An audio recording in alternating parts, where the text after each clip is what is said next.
오늘은 요한복음 12장 1절부터 19절의 말씀을 통해서 우리 주님께서 영광의 그 십자가 지시기 위해서 예루살렘에 입성했던 그 종료주의를 기념하며 우리가 우리의 왕 되신 주님을 우리는 어떻게 따라야 하는가, 오늘 말씀을 통해서 깨달을 수 있는 저와 여러분 되기를 주님의 이름으로 축복합니다.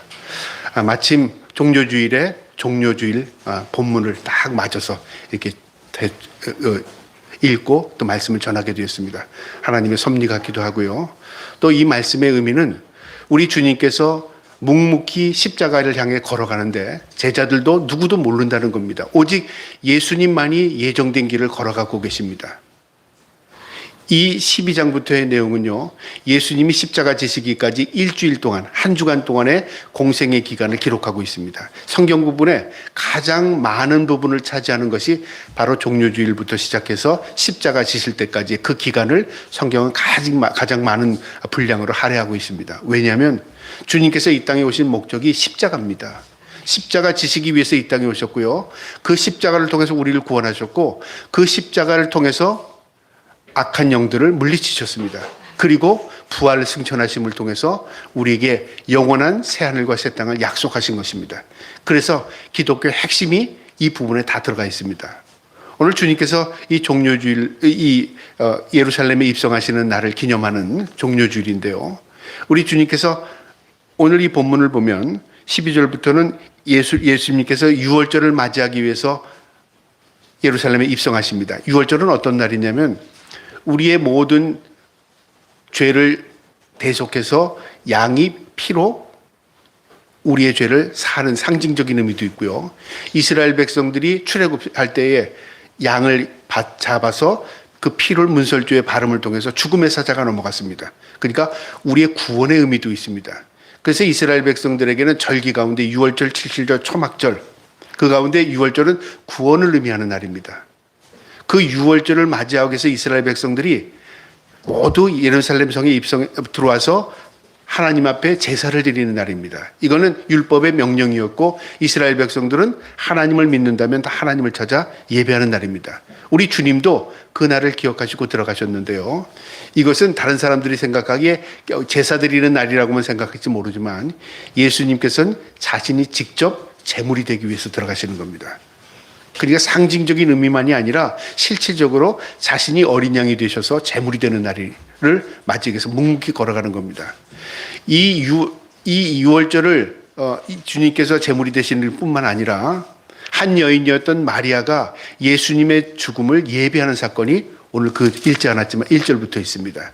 마리아는 이 사건을 예비하기 위해서 향유를 붓지 않았습니다. 그는 예수님을 진정으로 사랑하는 마음으로, 그리고 존경하는 마음으로, 자신이 가장 귀한 것을 드리고 싶은 마음으로 그의 귀한 향유를 발에 붓고, 머리부터 발에 붓고 자신의 머릿결로 예수님의 발을 씻겼습니다. 그런데 예수님의 죽으심을 예비하는 이 하나의 상징적인 의미로 성경이 영원히 기록되어 있습니다.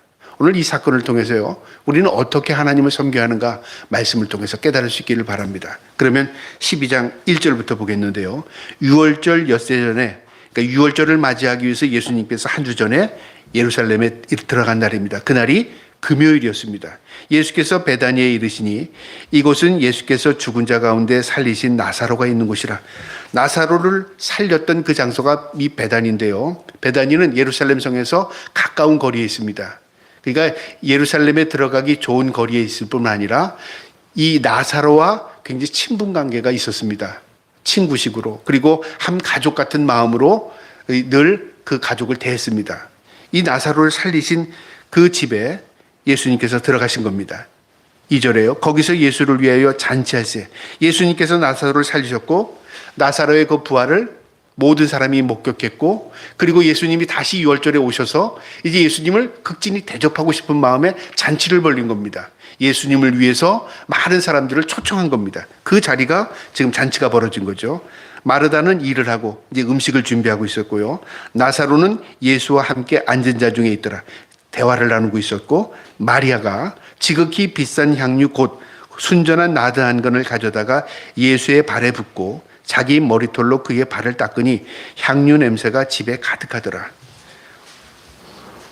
언니는 음식을 하고 그다음에 오빠는 예수님과 대화를 하고 있었고 그 동생이었던 마리아는 자기의 가장 귀한 것 그것을 예수님의 발에 붓고 자기의 머릿결로 예수님을 발을 닦였습니다.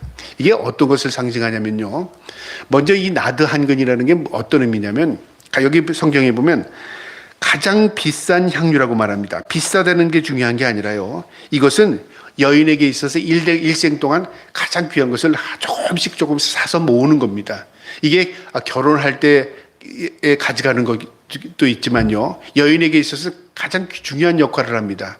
보통 여인들은 머리를 빗을 때나 머리에 이 향료를 부어서 자신을 어떻게 가꾸는 일에 쓰는 겁니다. 여인들에게 자신을 가꾼다는 건 얼마나 중요한 일입니까? 그래서 비싼 것이지만 한 번에 살 수 없으니까 조금씩 사서 모으는 겁니다. 이 금액이 얼마냐면 이 금액이 나드 한 근이 이 금액이요.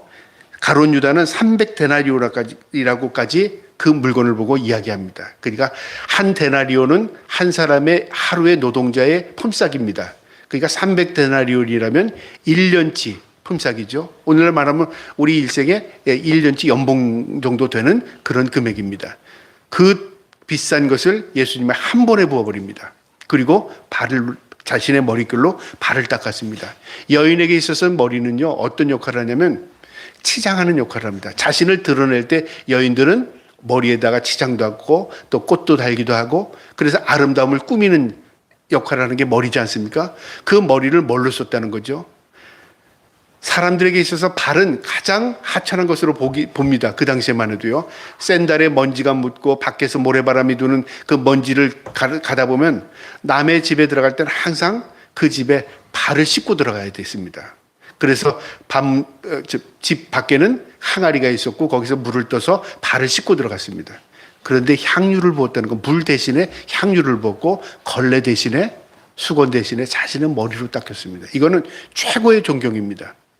그것을 하고 있었습니다. 그것을 모든 사람이 본 겁니다. 자, 그런데 다른 사람들은 입을 열지 않았습니다. 그런데 가룟 유다, 예수님의 12제자 가운데 회개 역할을 했던 이 가룟 유다가 뭐라고 말하냐면 4절에 제자 중 하나로서 예수를 잡아 줄 가룟 유다가 말하되 이 향유를 어찌하여 300데나리온에 팔아 가난한 자들에게 주지 아니하였느냐 하니 가룟 유다는 그게 어떤 물건이며 얼마나 가치가 있으며 어떻게 효용하는 게 더 효율적이라고 생각해서 입으로 발설한 겁니다.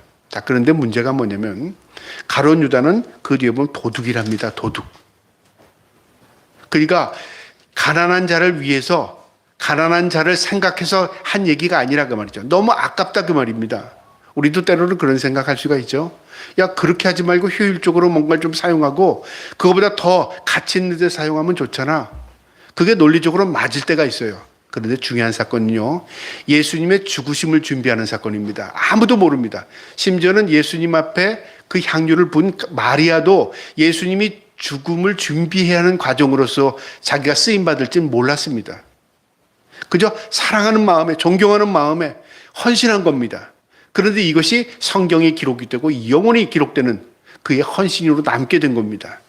가룟 유다가 이렇게 말하면 가난한 자들을 생각함이 아니랍니다. 그는 도둑이라 돈꾀를 맞고 거기 넣은 것을 훔쳐갑니다. 마음과 말이 다르죠. 우리가 때로는 신앙생활 할 때 그렇게 이중적인 삶을 살 때가 있어요. 내 마음과 내 행동이 다를 때가 있어요. 그러면 뭐가 이중인격자 그렇게 말할 수도 있잖아요. 때로는 어떻게 말합니까? 내 말뿐이지 내 마음은 안 그래. 그런데요, 말과 마음은 분리될 수 없는 겁니다. 만약에 말과 마음이 분리되면 어떤 현상이 일어나냐면요, 인격이 분열됩니다. 여러분, 인격이 분열돼서 말을 그렇게 하는지 아니면 말을 그렇게 해서 인격이 분열되는지 우선순위를 따지면 뭐가 먼저일까요? 그건 모릅니다. 근데 중요한 것은요, 내 말과 내 마음을 분리시키면 내 인격도 분리됩니다. 뭐가 우선이 중요한 게 아닙니다. 내 말과 내 삶이 일치될 때 내 마음의 평화를 가지고 있어요. 내 마음과 내 행동이 일치가 되지 않으면 불안해집니다. 그게 뭐냐면 이 하나님께서 주신 우리의 본성 가운데 양심이라는 게 있기 때문에 그렇습니다. 이 양심이 나중에요, 작동하게 될 때 작동을 못하는 건 어떻게 되냐면 내 말과 행동이 자꾸만 분리되잖아요. 그러면 양심이 어떻게 될까? 고장나버려요. 고장나요. 그것을 성경은 뭐라고 하면 양심에 화이 맞았다고 말합니다.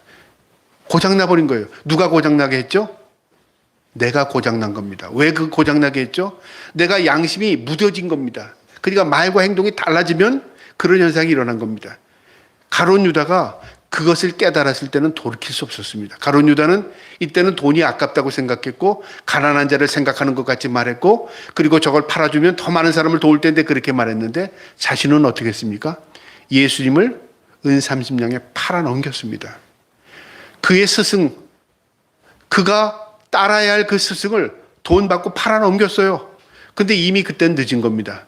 그때 후회하고 돌이킨들 예수님은 이미 십자가 지신 겁니다. 여러분, 우리는 기회입니다. 모든 게 인생은 기회입니다. 여러분, 다시 들어올 것 같죠? 모든 것이 다시 하면 되지. 우리가 쉬운 건 다시 할 수 있습니다. 그런데 하나님이 우리 인생 가운데 주는 기회들이 여러 개 있어요. 그 기회를 그땐 기회인데 모릅니다.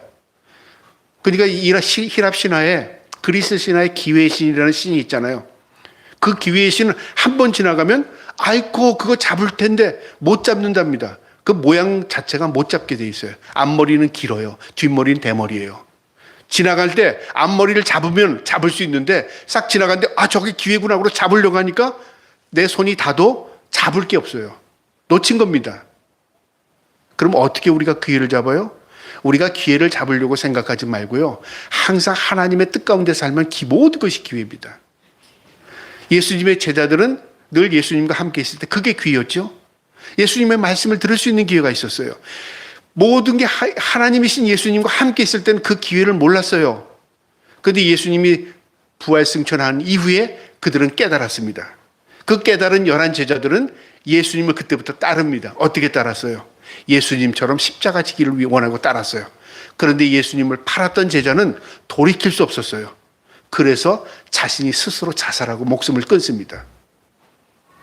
여러분, 이처럼 가룟 유다는 가난한 자를 위한답시고 그걸 팔면 더 많은 사람을 도울 텐데라고 생각했고 말했지만 그는 도둑이랍니다. 성경은 그를 도둑으로 기록하고 있고 훔쳐간 도둑이랍니다. 그 다음에 7절에요. 예수께서 이르시되 그를 가만히 두어 나의 장례날을 위해서 그것을 간직하게 하라. 예수님께서 가만히 둬라. 방해하지 말라 그 말이죠. 누구를요? 마리아가 그렇게 행동하는 것을 놔둬라. 이것은 나의 장례를 기억한답니다. 주님께서 직접 말씀하십니다. 내 죽음을 예비하는 것이다. 여러분, 죽음은 2번 죽을 수 있고 3번 죽을 수 있습니까? 아닙니다. 단 한 번입니다. 이것은 단 한 번의 기회다 그 말이죠. 누구도 그것이 기회인지 몰랐어요. 마리아도 몰랐습니다. 그런데 그것이 성경에 기록되고 예수님께서 말씀하실 때 내 장례를 준비하는 거야. 그리고 그것을 간직하게 하라. 영원히 기억하게 하라. 우리가 간직한다는 건 내 품 안에 앉는 거잖아요. 내가 가지고 있는 거잖아요. 영원히 그것을 간직하게 하라. 기억하게 하라. 여러분, 우리가 섬김도 기억입니다. 섬김도 우리에게 기회입니다.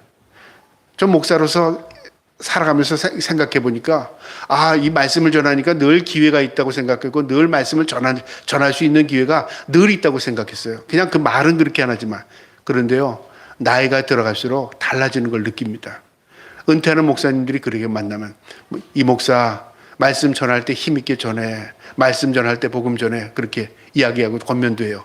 그러면 제가 물어요. 목사님, 지금도 목사님 정정하시니까 전할 수 있잖아요. 기회는 그렇게 있지 않아. 지금 기억력이 희미해져서 말씀도 잊어버리더라 그래요.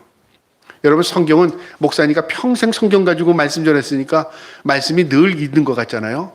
말씀도 기억이 가물가물할 때가 있답니다. 이게 어디에 있었지? 그 다음에요, 언어가 둔해져요.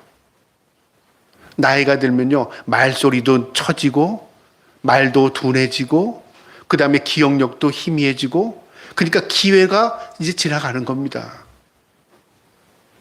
여러분, 우리의 삶이 그것만이 기회가 아닙니다. 우리의 모든 섬김이 기회입니다. 섬길 수 있을 때 섬기면 그 이후에 내가 그때는 참 젊었을 날 내가 섬길 수 있는 기회가 있었는데 그게 어떤 내 마음에 간직이 돼요. 그리고 그 섬기는 자들을 격려할 수 있고 지지해 줄 수 있어요. 섬겨보질 못하면 어떻게 할까요? 지나간 이후에 후회가 돼요. 그때가 기회였는데 지금은 하고 싶어도 못한다. 목사로서 그걸 깨닫게 됩니다. 여기 마리아에게 주님께서 하신 말씀입니다. 나를 장래의 날을 위해서 그를 간직하게 하라. 그가 영원히 기억하게 하라. 이것은 단 한 번의 기회이다.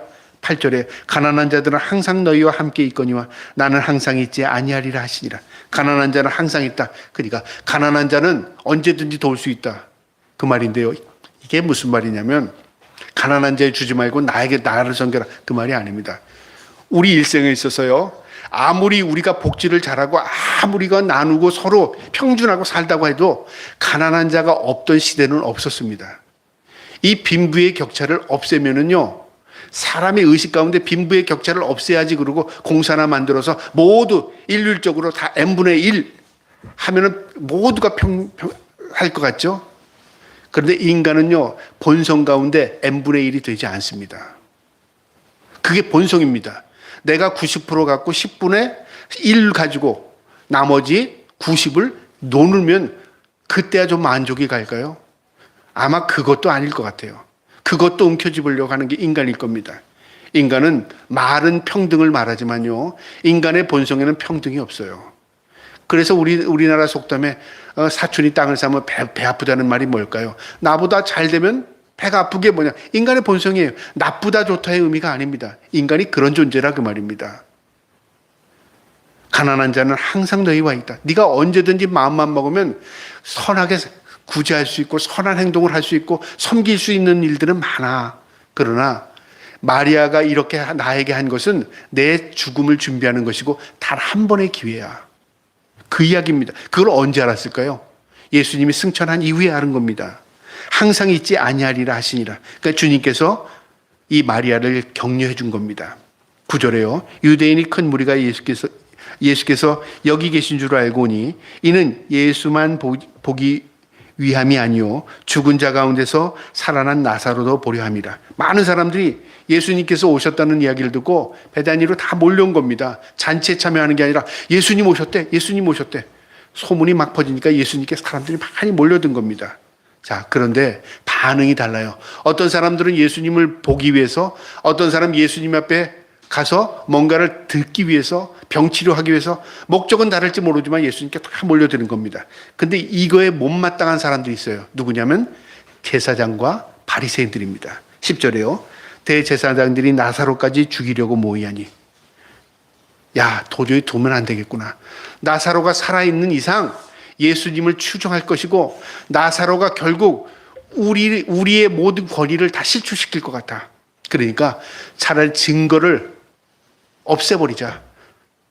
예수님을 죽이는 것뿐만 아니라 죽었다가 살아난 증거인이었던 나사로까지 죽이자 그런 겁니다. 이들이 누구죠? 종교 지도자들입니다.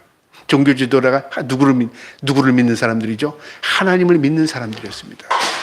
여러분, 우리가 하나님을 모르는 사람은 배제하고라도요, 하나님을 안다고 말하는 사람들 가운데 제사장들 같은 사람, 이 서기관, 이 바리새인들 같은 의식을 가지고 있는 사람들이 있어요. 기득권이라고 그러죠. 내 기득권은 영원해야 돼요. 내가 하나님 때문에 내 기득권이 영원해야 된다고 생각하는 거죠. 이게 나를 침몰시키고 결국 메시아이신 예수 그리스도를 십자가에 못 박게 하는 장본인들이 되는 겁니다. 오늘날 우리가 이방인들이 예수 그리스도를 십자가에 못 박게 한 게 아닙니다. 하나님이 택함 받은 유대인들이 예수님을 못 박았어요. 오늘날은 어떻습니까? 여러분, 오늘날은 예수 안 믿는 사람들이 예수 믿는 사람 비난합니까? 그리고 예수 믿는 사람들이 비난받는 일들이 이방인들이 안 믿는 사람들이 잘못했기 때문에 우리가 비난받는 겁니까? 아닙니다. 우리가 하나님의 영광을 가리기 때문에 믿지 않는 사람들이 우리를 비방하는 거예요. 너희나 예수 잘 믿어. 그들이 없어졌으면 세상이 편할 것 같은 거죠. 예수 믿는 사람들이 세상을 더 혼란스럽게 만든다 그 말이죠.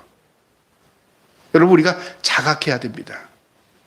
우리가 본이 되는 삶을 살 때 안 믿는 사람도 어떻게 될까요? 아, 나도 저 사람처럼 예수 믿고 싶어. 그런데 우리가 본이 되지 않을 때는 어떻게 합니까? 예수 안 믿는 사람들이 아이고 너나 잘 믿어라 그렇게 말하지 않겠습니까? 이 바리새인들 대제사장이 그런 얘기입니다. 예수님을 죽이고자 했을 뿐만 아니라 이제 증거인이었던 나사로도 죽이라고 모의하는 겁니다. 11절에요. 나사로 때문에 많은 유대인이 가서 예수를 믿음이로라. 나사로 때문에 예수를 믿는 게 정당한 거죠. 그 나사로의 죽음이 살아난 그것 때문에 예수님이 메시아임을 증거됐고 예수님이 하나님이심을 증거한 겁니다. 실체입니다.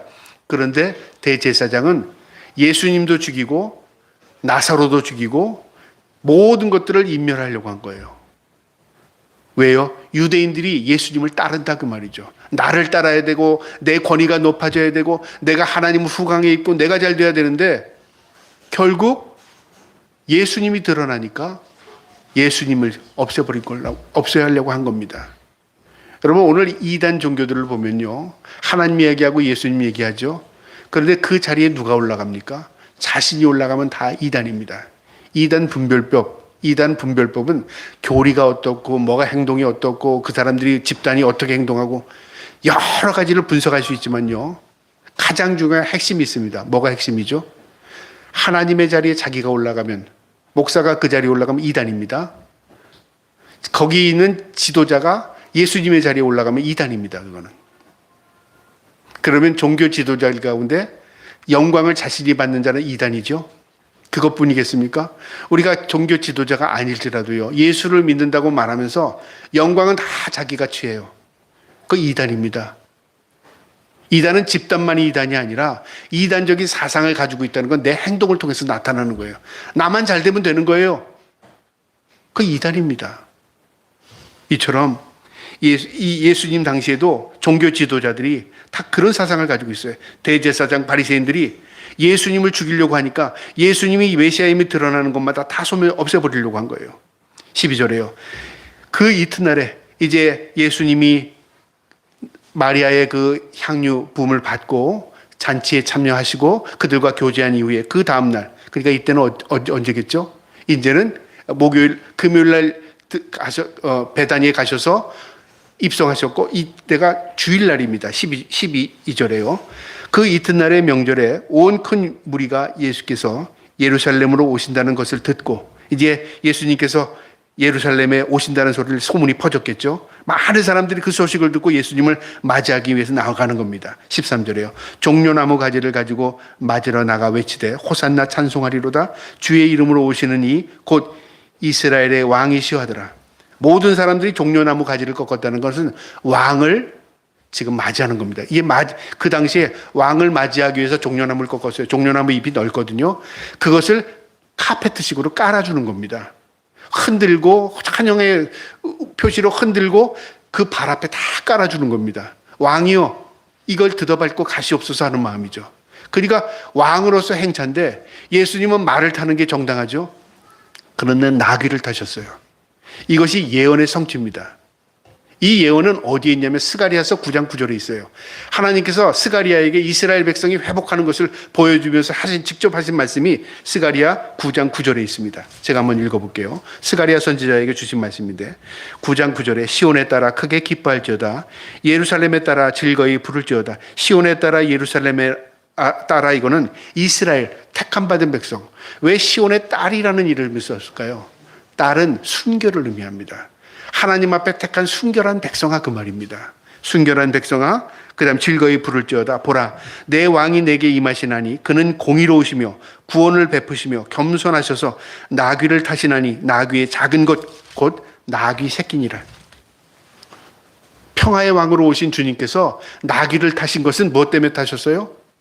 섬김의 종으로 오신 것이고 그분은 우리의 이 평화를 위해서 이 땅에 오신 분입니다. 그래서 전쟁에 속한 말을 탄 게 아니라 평화의 왕으로 오신 모습을 보이시기 위해서 나귀를 탔어요. 상징적인 의미였습니다. 백성들은 왕이 오신다고 왕의 행차로 준비했는데 말을 타고 오시는 게 아니라 주님은 그들이 이상할 정도로 나귀를 타고 들어오시는 거예요. 그러니까 상징적인 의미를 보여줘요. 이게 그때까지는 해석이 되지 않았을 겁니다. 뭐든 타고 들어오시는데 야 우리가 맞이하자 왕이시다 그렇게 경배한 겁니다. 그런데 이게 상징적으로 우리 주님께서 평화의 왕으로 이 땅에 오셨구나. 그걸 깨닫게 하는 겁니다. 14절에요. 예수는 한 어린 아기를 보고 타시니 이는 거룩한 기록된 바 시온에 따라 두려워하지 말지어다. 보라 너희 왕이 나귀 새끼를 타고 오신다 함과 같더라. 스가랴 9장 9절을 요한 사도는 그대로 기록하고 있습니다. 이게 바로 스가랴 선지자에게 주셨던 하나님의 말씀의 예언의 말씀이 성취되는 것이었다. 그것을 기록하고 있습니다. 16절에요. 제자들은 처음에 이 일이 깨닫지 못하였다가 예수께서 영광을 받으신 후에 승천한 이후에 이것이 예수께서 대하여 기록된 것임과 사람들이 예수께 이같이 한 것임이 생각나더라. 그때야 깨달았답니다. 그때는 왜 이런 일이 왜 그러셨지? 그냥 무의미하게 지나갔을지 모릅니다. 그런데 나귀 새끼를 탄 이유가 있었구나. 이게 스가랴를 통해서 하나님이 주신 예언의 말씀이었구나. 그분은 평화의 왕으로 십자가 지시기 위해 들어오셨구나. 우린 그걸 왜 몰랐지? 그걸 깨닫게 하기 위해서 이 요한은 그것을 기록한 겁니다. 17절에요. 나사로를 무덤에서 불러내어 죽은 자 가운데서 살리실 때에 함께 있던 무리가 증언한지라. 많은 사람들이 예수님께서 무덤을 여시고 나사로를 살려내는 것을 직접 본 사람들이 증인이 된 거예요. 그 사람들이 나가서 예수님이 오셨다는 말을 듣고 모든 사람들에게 나와봐라. 메시아가 오셨다. 그분이 왜 메시아냐면 죽은 나사로를 다 살렸어. 난 봤어. 그걸 지웃들에게 다 말한 겁니다. 그러니까 그 소문이 얼마나 많이 전파됐겠어요? 예루살렘에 있던 사람들이 거의 다 밀물처럼 밀려왔겠죠. 누군데? 그리고서 다 찬양하고 호산나 다윗의 잔소리요 찬송하리로다. 왕이다. 그들은 어떤 마음으로 예수 그리스도를 영접했을까요? 야, 이제 우리 해방시킬 수도 있겠구나. 로마의 압제에서 우리 해방시킬 수 있어. 우리 굶주림에서 해방시킬 수 있어. 우리 압제에서 해방시킬 수 있어. 저분이 우리의 왕이 되면 우리 이제 평화를 누릴 거야. 우리 잘 먹고 잘 살 거야. 그렇게 생각했죠. 그러니까 왕으로서 극진히 예수님의 오심을 기뻐했던 겁니다. 인생의 모든 문제를 해결받을 줄 알았던 거죠. 어디에서요? 이 땅에서.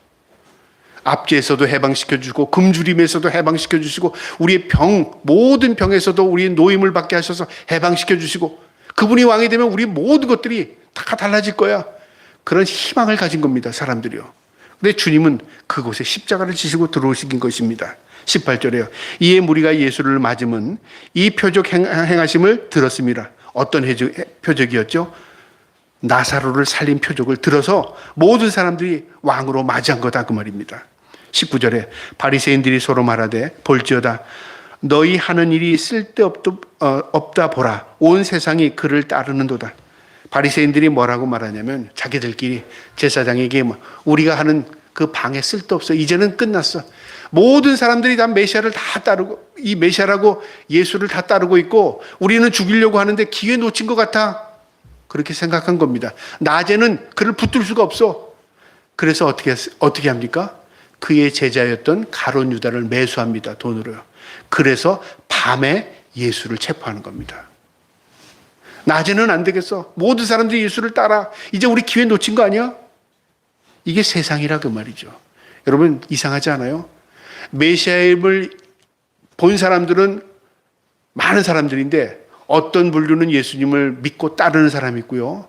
마리아 같은 사람은 예수님의 죽으심을 준비하는 하나님의 섭리 가운데 쓰임받는 사람이 있고 어떤 무리들은 종교 지도자들, 종교인들은 예수님을 오히려 십자가에 못 박고 죽이고자 했다는 거죠.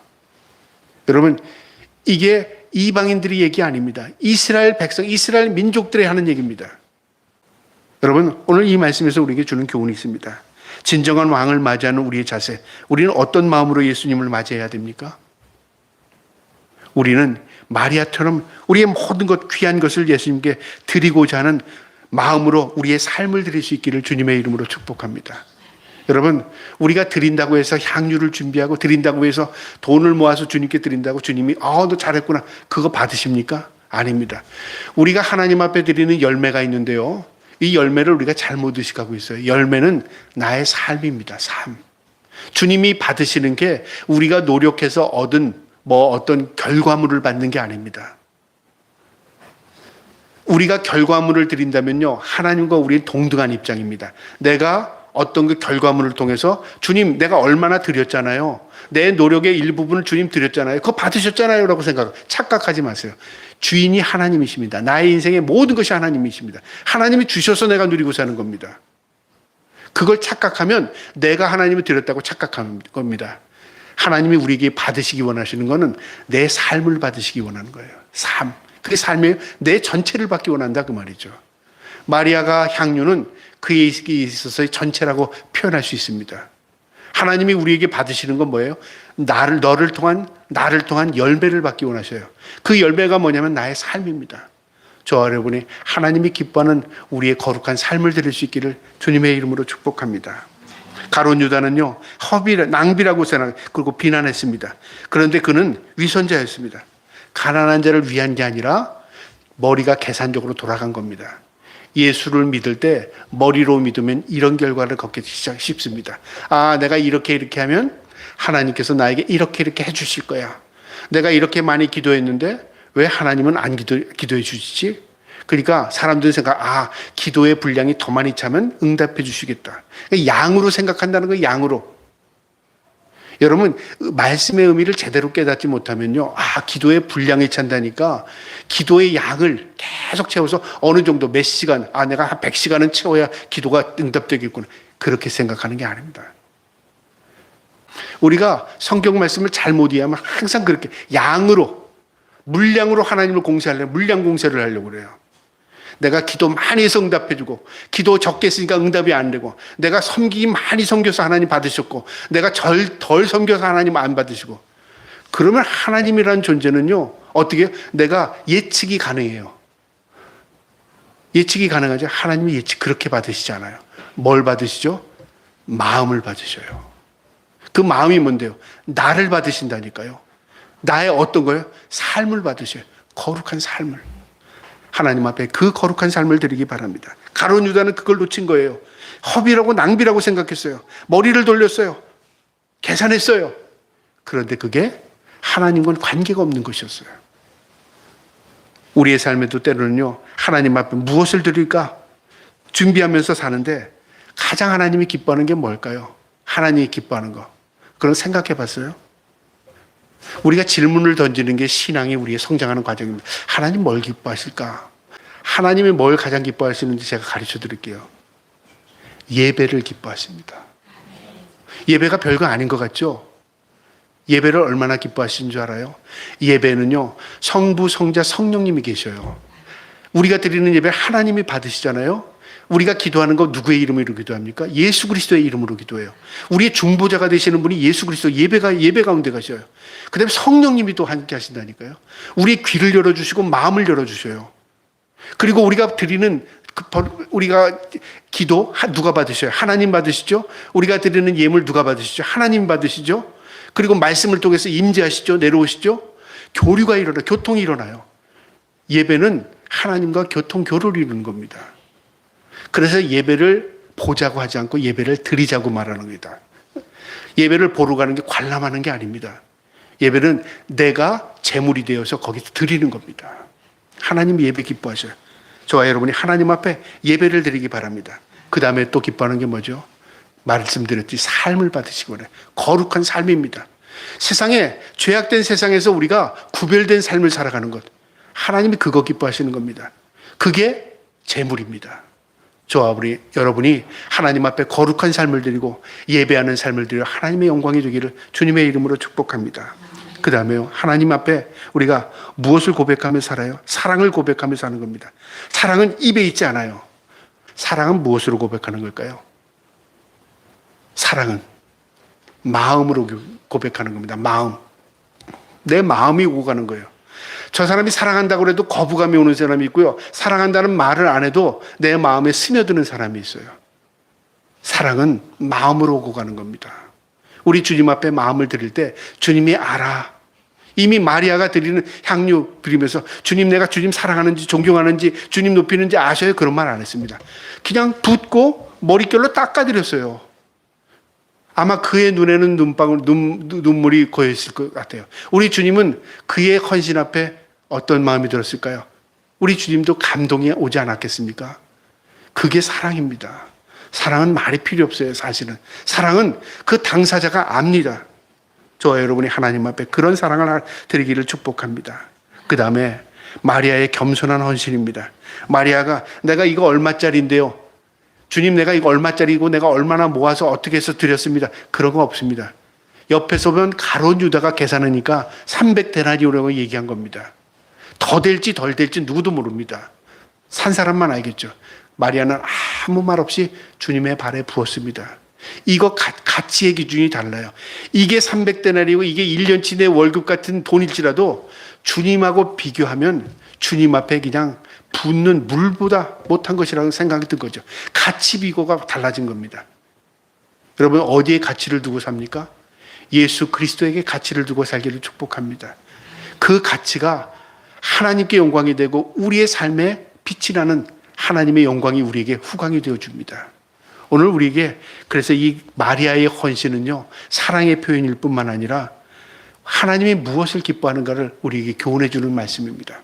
그 다음에 오늘 이 말씀해 주는 교훈은요, 영적인 소경들이 있습니다. 말씀, 진리의 말씀을 깨닫지 못하는 영적 소경들이 있죠. 스가리아의 이 말씀은 오히려 제사장들이 더 잘 알아야 되고, 이 바리새인들이 말씀, 율법을 알기 때문에 구약 성경은 누구보다 더 잘 알았을 겁니다. 그런데도 불구하고 그들은요, 예수 그리스도를 오히려 죽이는 일에 마음을 합칩니다. 왜 그럴까요? 그들은 아는 거는 많았지만 그 실체를 제대로 깨닫지 못한 거죠. 영적인 소경입니다. 여러분, 우리가 때로는 보지만 나하고는 관계가 없어 라고 생각하는 일들이 있을 수 있습니다. 아니요. 성경은 남에게 얘기하지 않습니다. 모두 나에게 얘기합니다. 목사가 읽거나 이거 성도에게 얘기해야지 천만의 말씀입니다. 하나님의 말씀은 나에게 교훈하고요, 나를 책망하고 나에게 말씀하시는 겁니다. 내가 그 말씀을 받아들이면 은혜가 되는 것이고, 내가 그 말씀을 거부하면 결국은 내가 침몰하는 겁니다. 이 제사장들은, 바리새인들은 하나님의 주권을 방해하고 있어요. 그리고 진리를 대적했어요. 그리고 심지어는 예수 그리스도를 협박했습니다. 이들이 누군데요? 하나님을 따르는 사람들인 종교 지도자들이었습니다. 우리가 이런 실수 범하지 않기를 축복합니다. 영적 소경이 되면요, 진리의 길을 벗어나서 막 달리는데 그 길이 생명의 길인지 착각해요. 우리가 영적인 소경이 되지 않기를 주님 앞에 기도하며 살기를 주님의 이름으로 축복합니다. 그 다음에 마지막 이 말씀의 교훈은요, 주님의 모습을 통해서 겸손과 순종을 배울 수 있기를 주님의 이름으로 축복합니다. 주님은 왕입니다. 그분은 하나님이시고 메시아이십니다. 그런데 그분은요, 예루살렘의 십자가를 지으러 들어가시면서도 나귀 새끼를 타고 들어가셨어요. 그리고 영광을 받기 위해서 들어가신 게 아니라 섬기로 들어가시는 자리였습니다. 사람들은 왕이라고 말했지만 왕이라고, 내가 왕이라고 표현하지 않았습니다. 그냥 평범한 사람들이 타는 나귀가 아닌 그 나귀 새끼를 타고 들어가셨어요. 보잘것없는 모습으로 들어가신 겁니다. 그분의 겸손을 배울 수 있기를 축복합니다. 여러분, 겸손은, 성경은 겸손한 자를 어떻게 표현하냐면요, 나는 부족합니다, 나는 연약합니다, 내가 할 수, 그게 입에 있지 않아요. 겸손은 어디에 있냐면요, 이렇게 말합니다. 겸손한 자의 모습의 특징은요, 죄를 깨닫는 겁니다. 누가복음 18장에 그 내용이 있는데요, 내가 죄인이라는 걸 깨닫는 게 겸손의 첫 번째입니다. 누가복음 18장에 바리새인들과 이 세리의 기도가 있는데, 바리새인들은 어떻게 기도하죠? 이 옷이 달라요. 그 다음에 여기가 늘어져요. 그 다음에 저작거리에서 기도해요. 하나님, 내가 하나님의 영광을 위해서 살겠습니다. 자꾸 하나님을 위해서 손을 벌리고 기도하니까 많은 사람들이 우리하고 차원이 다르구나, 저 사람들은 진짜 하나님 사랑하는 사람이구나, 겉으로 보이기에 진짜 거룩해 보이는 거예요. 세리는 어떻게 기도합니까? 나는 죄인입니다. 나는 머리 들 수도 없습니다. 하나님의 앞에 머리를 들지 못해요. 죄인이라고 그래요. 고백해요. 근데 하나님이 누구를 인정하죠? 예수님께서 저 기도가 겸손한 자의 기도라 주님께서 인정하십니다. 비유의 말씀입니다. 누가복음 18장이에요. 여러분, 세리의 기도는요, 우리의 기도가 돼야 합니다. 우리는 세리보다 더 못된 존재예요. 그러나 하나님 뭘 보셔요? 너 세리구나, 너 남의 돈 띄어먹었구나, 너 남의 걸 갈취했구나, 그걸 보는 게 아니라 내가 죄인입니다. 하나님 그걸 보신다 그 말이죠. 저 여러분이 하나님 앞에 나는 죄인의 모습으로, 죄인입니다, 겸손한 모습으로 서기를 축복합니다. 그 다음에 겸손한 자의 모습은요, 허물을 깨닫는 겁니다. 누가복음 15장 11절부터 24절의 말씀은 탕자의 비유입니다. 탕자가 아버지 재산 가지고 나가서 다 잃고 나서 뭘 생각하냐면, 우리 아버지 집에는 먹을 것도 많은데, 이게 은혜입니다. 여러분, 회개가 은혜가 되고 은총이 되는 게 뭐냐면, 내가 아버지 집에 갔을 때 배 안 고픈데 내가 괜히 나와가지고 이 고생하고 있구나, 다 탕진하고 있구나, 아버지 집으로 돌아가자. 그리고 그 순간에 돌아갔더니 아버지는 집 밖에 나와서요, 아들이 올 걸 기다리고 있어요. 며칠 동안. 아니, 그 아들이 나간 순간부터 아버지는 기다리고 있었어요. 매일 그 자리에 가서. 아들이 오니까 아버지가 뛰어갑니다. 아들을 안아요. 이게 무엇을 의미하냐면요, 그 허물을 깨닫고 자신의 잘못을 깨닫고 아버지의 집을 찾았더니 누가 덮어주죠? 아버지가 그 허물을 덮어줍니다. 자, 그런데 여러분, 집에 있는 탕자 얘기하세요?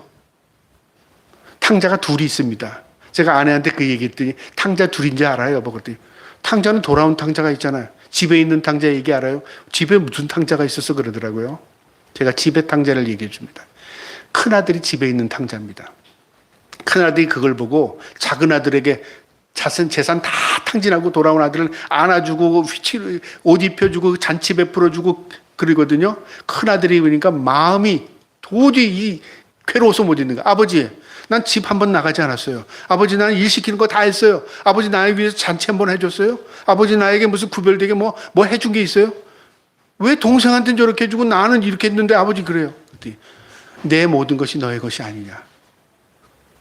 아버지의 답은 뭐였죠? 무시한 게 아니었어요. 너는 항상 아버지 그늘 아래 있었잖아. 너는 내가 항상 지켜줬잖아. 내가 함께 했잖아.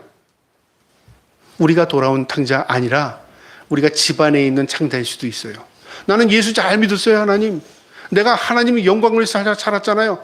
늘 하나님 시키는 대로 했잖아요. 그런데 하나님 보시기에는 그 마음이 아니라 불쌍히 여기는 마음, 네 동생을 불쌍히 여겨줘라, 그런 마음을 아버지는 원하는 거였어요. 그게 집안에 있는 탕자 이야기입니다. 우리가 우리의 죄악, 허물 깨닫고 하나님 앞에 돌아가는, 이게 겸손의 첫 번째입니다. 그 다음에요, 또 겸손한 모습은 하나님의 거룩하심을 깨닫는 겁니다. 이사야에서 6장 1절부터 8절에 그 내용이 있는데요, 이사야가 하나님 앞에 기도할 때 하나님의 임재를 경험하게 됩니다. 그 당시에 하나님의 임재는 어떤 임재였냐면요, 죽음입니다. 죽음. 하나님을 인간이 본다는 건요, 그건 어마어마한 일이에요. 그래서 이사야가 오호라, 나는 죽게 되었다. 죽겠다. 이제 하나님을 봤는데 내가 살 수가 있어 죽겠다 그랬어요. 하나님께서 천사를 통해서 그의 입을 숯불로 지져요. 그리고 입을 열게 하셔요. 살려준 겁니다. 하나님을 볼 수 있게 해준 겁니다. 여러분, 우리가 모든 걸 내려놓으면 하나님을 볼 수 있는 은혜가 있어요. 우리가 스스로 거룩해지는 게 아니라 하나님이 우리에게 거룩의 옷을 입혀주셔요. 우리는 착각합니다. 항상 내가 거룩한 삶을 살아야지. 제가 말씀했죠. 하나님이 받으시는 건 뭐라고요? 예배와 거룩한 삶이랍니다. 너 죄짓지 마, 거룩해. 못합니다. 하나님께서 우리에게 거룩한 옷을 입혀주십니다. 어떻게 하는 자예요? 내가 죄를 깨닫고 내 허물을 깨달으면. 여러분, 우리가 그런 존재 되기를 바랍니다. 그 다음에 겸손한 자의 모습은요, 하나님의 말씀의 의로움을 깨닫는 겁니다. 빌립보서 3장 5절부터 9절에요. 예수님을 아는 지식이 자라가는 것, 믿음의 의랍니다. 예수님의 말씀을 통해서 하나님을 발견하고 하나님의 말씀이 살아있는 생명임을, 의로운 말씀을 깨닫는 거예요. 이게 생명입니다. 여러분, 예수를 믿을 때 성경 덮어놓고는 예수 못 믿습니다. 예수를 믿는 것은요, 성경을 읽는 겁니다. 그리고 예수를 믿는 것은 생명을, 이 말씀을 통해서 내 삶을 정화해 나가는 겁니다. 말씀대로 실천하며 사는 겁니다. 오늘 우리가 종료주의를 맞이해서요, 주님께서 우리를 구원하기 위해서 예루살렘 성 유월절에 묵묵히 들어가셨던 것처럼 우리도 주님 그 가신 길을, 주님께서 나를 사랑하는 자? 예, 사랑합니다. 진짜 사랑해? 사랑합니다. 네 십자가 지고 나 따라와. 말씀하셨죠? 예, 그 주님, 우리 각자에게 주신 십자가 묵묵히 지고 따라가겠습니다 하는 그 결단의 마음으로 오늘 우리 종료주의를 가운데 우리가 다시금 하나님 앞에 새로운 마음으로 살아갈 수 있기를 주님의 이름으로 축복합니다. 아멘. 기도하겠습니다. 자비로우신 아버지 하나님, 오늘도 우리가 종료주의를 맞이해서 주님께서 우리를 구원하시기 위해서 묵묵히 예루살렘을 입성하시면서 유월절 어린 양이 되시기 위해서, 제물이 되시기 위해서 그 십자가의 길을 걸어가신 것을 우리가 생각합니다. 주님을 사랑한다고 말은 하지만 우리의 삶은 뒤죽박죽 되었음을 고백합니다. 우리의 죄를 용서하여 주시고 우리의 허물을 용서하여 주시고 주님 다시 새로워질 수 있는 은혜 허락하여 주셔서 아버지 하나님 말씀으로 돌아가게 하여 주시고 우리의 삶을 거룩한 삶으로 회복시켜 주시옵소서. 감사하며 예수님의 이름으로 기도하옵나이다. 아멘.